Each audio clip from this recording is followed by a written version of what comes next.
All right, thank you very much, and good morning to everybody. Thank you for joining for this online briefing on the upcoming 13th meeting of the Open-Ended Working Group to the Basel Convention. There'll be a briefing today catering to certain time zones, and then one on Thursday afternoon, so we can capture the Americas, those time zones. So feel free to join both, but they'll essentially be sharing the same information. So the upcoming OEWG 13 is to take place from the 21st to 23rd of February. This time it will be in Geneva at the International Conference Center, which I think many of you have visited before. Pre-meetings, as usual, will take place the day before the meeting commences. So that's Monday, the 20th of February. It's nice this time round. We don't have to rely on a Saturday or Sunday for pre-meetings. We can start at the beginning of the week. You'll see the rooms allocated there, but this information is also available on the website. The co-chairs for this meeting, elected by COP15, are Mr. Nawaf Bilasi from Saudi Arabia and Mr. Karim Ouaman from Algeria. Just some information for all delegates. Currently we have 265 delegates registered, but we do expect this number to increase as we get closer to the meeting. And the breakup of representation is from 99 parties and 39 observer entities. Now, OEWG is going to be back-to-back with 3 other meetings. So there will be some colleagues who will attend all meetings, all 4 meetings in a row. As you know, it's a very busy year. We're trying to catch up from COVID times, so it's not unusual that we have such an arrangement in over these months. So first up will be the Minamata Technical Expert Group on Mercury Waste Thresholds. That will take place before the OEWG 13 here in Geneva. Straight after is the Small Intersessional Working Group on the Strategic Framework, again here in Geneva. And then in Nairobi at the start of the next week, there is the SICEM Intersessional Process Meeting 4.2, and that will be in Nairobi. Just to let you know, there are quite a few other events going on at the same time. Meeting documents are available now. They're available on the website. A link is there for your reference. Now, for this meeting, there are no formal COVID-19 measures in place, but we do encourage delegates to maintain the social distancing where possible, and you're invited to wear masks should you wish, but again, it's not mandatory. We will also distribute some COVID tests for those who wish to ensure that they are COVID negative before attending the meeting. Sorry, just give me 1 second. Here we go. So here you can see the tentative schedule for the meeting, just to give you a broad overview of what things will look like for the 3 days. Well, I've already mentioned, actually, it is 4 days. So the pre-meetings are on the Monday. They're not reflected in this schedule because they're not part of the official meeting. So starting with Tuesday, the schedule shows that the first day is going to be quite a busy day, both in the morning and afternoon sessions. We're sticking to the usual UN timing. So the morning session will start at 10 a.m., go through to lunchtime at 1 p.m., and then your afternoon session begins at 3 and runs through until 6. So we will have on the first day, the Tuesday, basically running through most of the items which the Bureau has considered would most likely go to contact groups.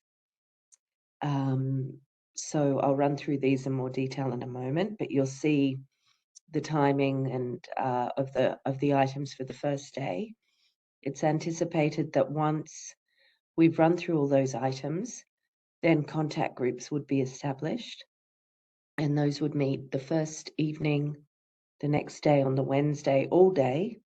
There'll be different scheduling for different groups, but this is really to ensure that there's only 2 groups running at the same time. So no groups would run in parallel to plenary.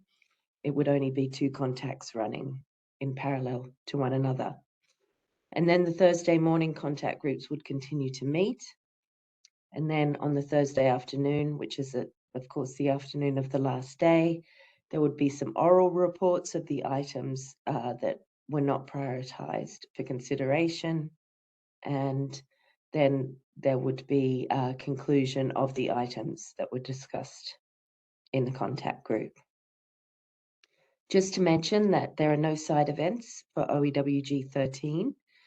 The reason for this is none were requested, and it's actually probably quite a positive thing given the amount of substantive discussion before the meeting. This is really seen as a pre-meeting to the COP, given its proximity to the COP, which is, of course, in May. So just to go into those items a little more, I'm sorry, it's not terribly easy to see. Let me see if I can, not sure if you're able to increase the size of the font on your respective screens, but in any case,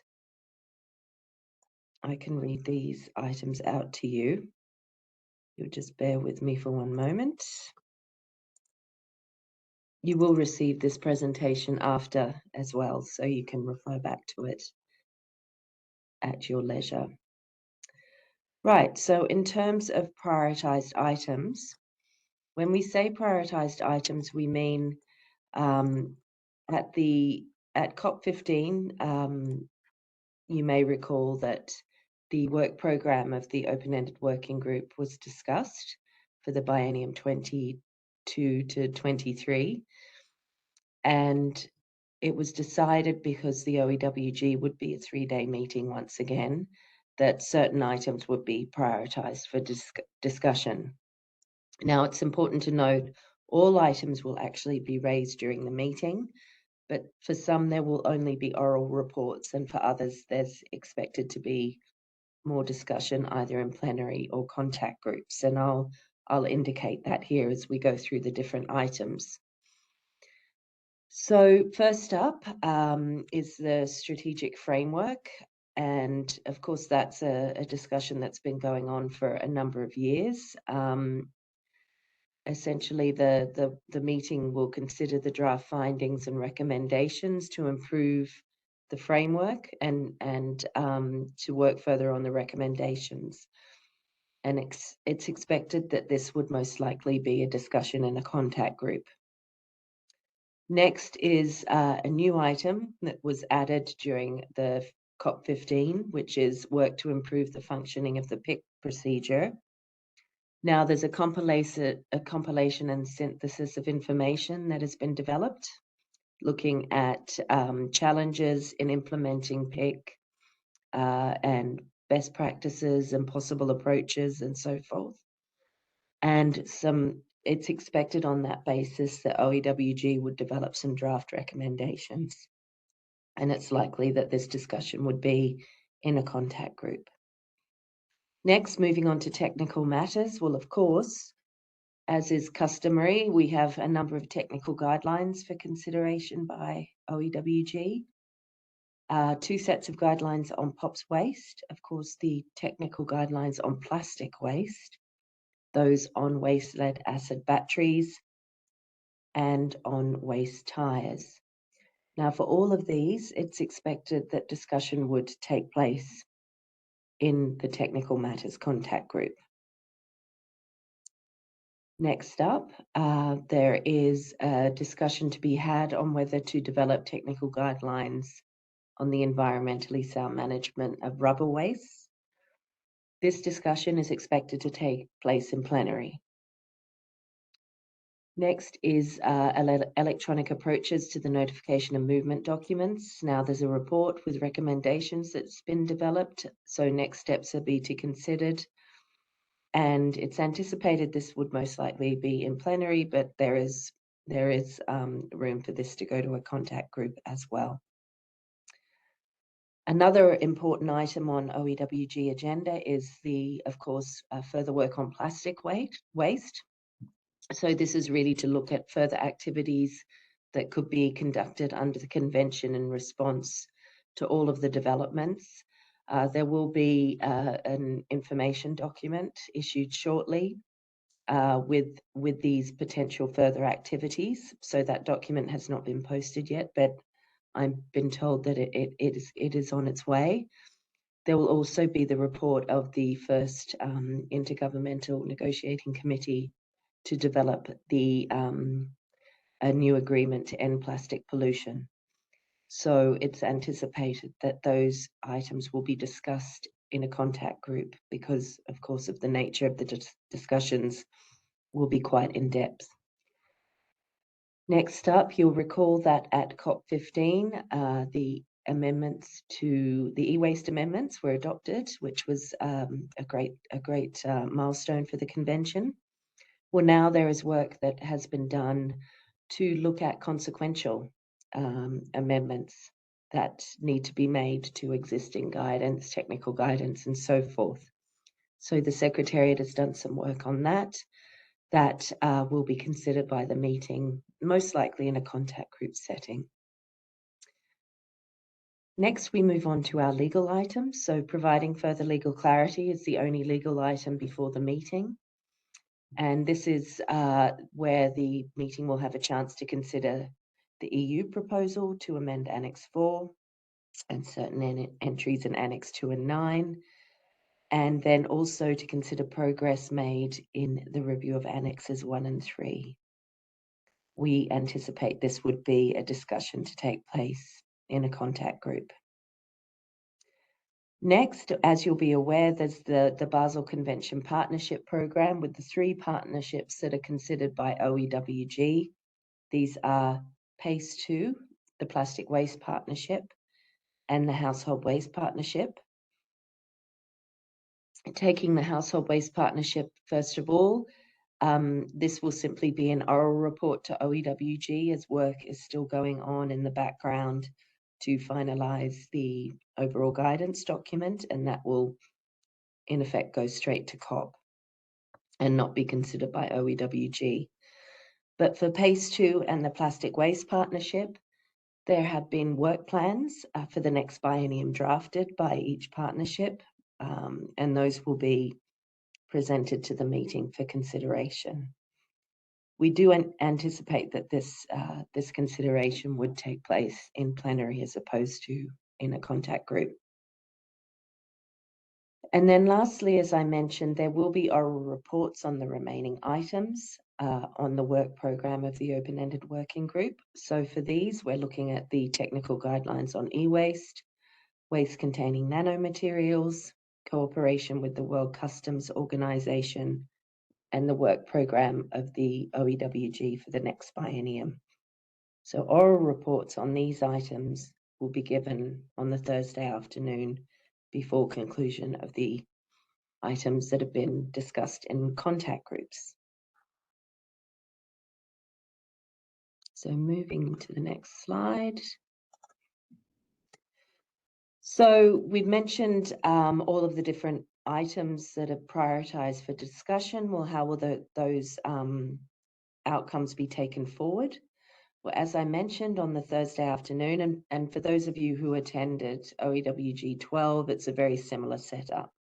So on the Thursday afternoon, contact groups will report back on the discussions that were, or conclusions, outcomes, and so forth that were reached. And basically, all of those outcomes will be transmitted to COP16, both through the meeting report. There'll be a specific document that goes to COP, which outlines, well, provides a view of all of the outcomes of OEWG, In addition, any guidance documents or technical guidelines that have been edited during OEWG 13 would go to COP16 for its consideration. And it's hoped that COP16 would consider using those documents as a basis for its work. And lastly, there will for some items be an opportunity to provide comments between OEWG and COP. So so comments would be invited and posted on the website of the convention, and then COP would have those comments on whichever item to consider further. I should mention that the scenario note, which is document Inf1, has a clear indication of which item, for which item it's expected that comments would be requested, which item would, it basically explains what I've just explained in this presentation. I've just preempted myself, so yes, really the basis for the work is those two documents, the Inf1 and Inf2, the scenario note and the tentative schedule, which we already saw on an earlier slide. As mentioned, most of the documents are available on the meeting website. There's just some information documents yet to be posted.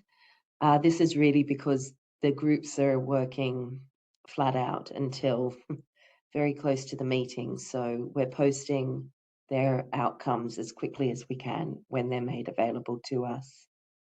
And as just mentioned as well, there will be a central place where the OEWG 13 outcomes are recorded and are transmitted to COP, and that is in that document 20 Add 1. Well, that's all I have to present today, but I imagine there are a number of questions, so I'll pause here and open the floor to you all. Please go ahead and ask any questions you may have, or clarifications, of course. Thank you. Probably easiest if anyone wishing to take the floor could raise their hands, please. Then it's quite easy for us to see the order in which people are requesting the floor.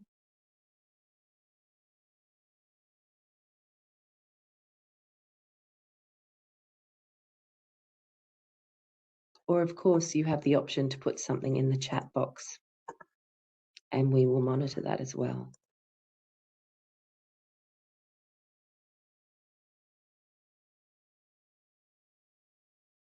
I see Nicole, thank you very much for your question. Will the plenaries be live streamed? Good question. That is something that is different to the last OEWG. There will be no live streaming. It will not be a hybrid meeting. It's an in-person meeting only. The reason for this is the conditions to hold a hybrid meeting were not met. Those were determined at COP15, and it would be specifically in the case of COVID preventing a delegation from participating in the meeting, and for that delegation to have advised the Secretariat in good time. We didn't actually receive any requests to have a hybrid meeting on this occasion. We would normally try and ensure that any side events were held in an online setting, but as I mentioned, there are no side events for this meeting either. I see Lavisa, you've raised your hand. Please go ahead. Thank you, and thank you for this presentation. I just had a clarifying question. When will the first contact group start? Would it be on the first day on lunchtime or evening, or the second day? If you could just clarify that. Thank you. Sure, of course. We wouldn't start the contact groups until the first evening. If there is the case where we manage to get through the items really quickly on the Monday, we could start maybe in the afternoon, but it seems likely it would be the first evening we start.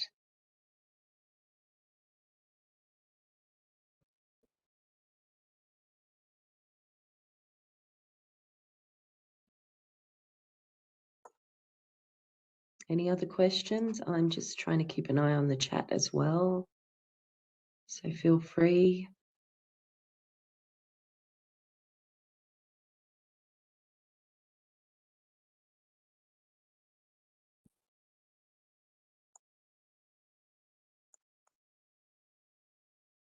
Just to mention that this is most likely the last time that, well, we can never see into the future, but the last time the OEWG will be held in this kind of format. What by that I mean, it's likely that next year the OEWG will revert back to being a 4-day meeting, and then the regular schedule for COPs and subsidiary body meetings will resume.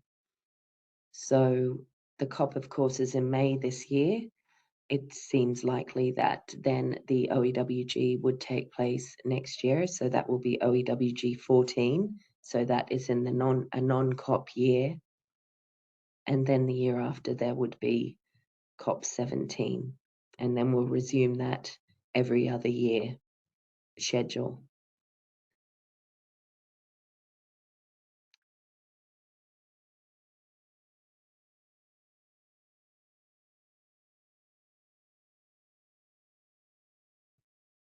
I'll just wait a moment in case anybody has any questions.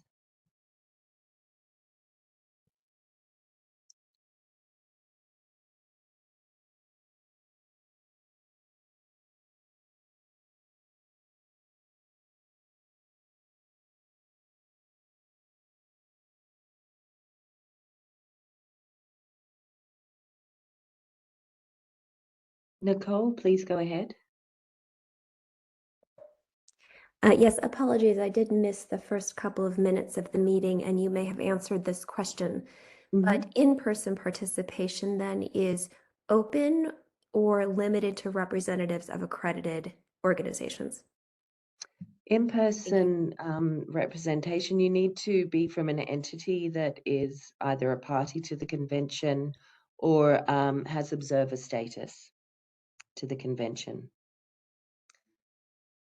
So may I ask, is your entity currently, does it hold observer status to the Basel Convention? No, it does not. Okay, well, what it's and you do represent an entity, or you're a private? A couple of different entities with interests in the convening. Okay, well, it's a very straightforward process to have the entity that you're representing at the meeting admitted as an observer. So I'll put my email in the chat, and may I suggest that you, actually what I'll do to really fast track things, because we're getting closer to the meeting, I'm going to put information on admission as an observer, the process that you need to go through in the chat. It's really just to fill out a form. So, but the web page that I've just linked in the chat will explain the process and provide the form that you need to complete. And then you simply email that back to us. Thank you. And you will be admitted in time to attend the OEWG. Once you receive confirmation that you have observer status, then we just need a registration form. But you can contact me directly for that. And I'm putting my email in the chat as well. There we are. I think there was another question. Is a COVID test required when entering Switzerland? There's no requirement from the Swiss side. We do encourage you to check from your respective countries what the requirements might be. But certainly in Switzerland at the moment, as of today, there are no requirements for COVID tests. Although having said that, I would really double check, depending on the country of origin. Just double check whether you need a COVID test or not.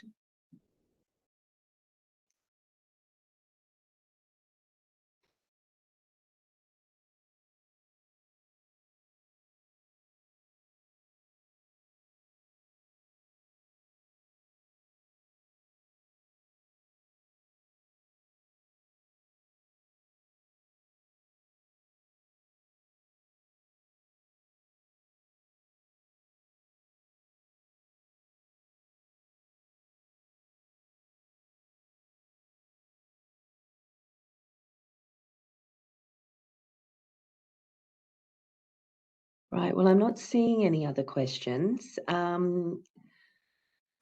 Therefore, I might ask Phil, would you please confirm that the participants will receive the PowerPoint presentation? Yeah, I will, yeah. Great, thank you very much. And as I mentioned, my email address is in the chat. So feel free to email me any questions you might have. And again, there is information on our website on the meeting as well. And I will just put a direct link to that website in the chat as well. So yes, all information about the meeting is available there. And of course, you will have the PowerPoint presentation as well. Okay, well, thank you all for joining today. And we look forward to seeing many of you in Geneva in a few weeks' time. Thank you very much. Thank you, Susan. Bye-bye. Thank you. Bye-bye. Thank you very much. Bye-bye. Bye. Bye-bye. Thank you very much. Thank you. Bye. Thank you. Bye. Goodbye. Goodbye. Thank you.